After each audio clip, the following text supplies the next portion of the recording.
也若顶个月26，新竹嘅社区大楼嘛发生火烧厝，造成2个消防人员过往。昨昏举办联合公祭，行政院副院长陈丽君也各位消防署长、消防长等人拢有去现场致意，嘛有颁总统褒扬令。新竹市嘛对经这2个过往嘅消防人员做分队长，也若社区嘅主委和住户嘛有去致意。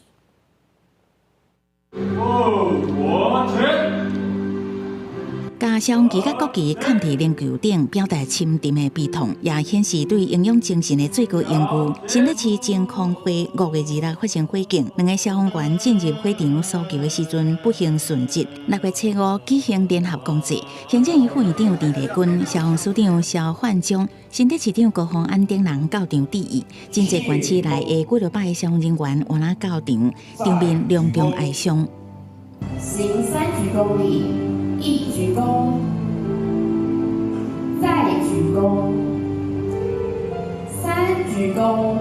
3届行礼表达深深的哀悼，除了颁发总统府褒扬令、楷模奖章，新竹市政府嘛对这2个殉职消防员做分队长。告别式的现场以白色甲恢复色为主，为少学生囡仔嘛献手写的卡片，感谢恁无顾性命行入黑暗，变作阮的光明。这个老话送别，纯真的言语也真使人感动。健康会社区管委会主委嘛甲住户做伙来致谢哀悼。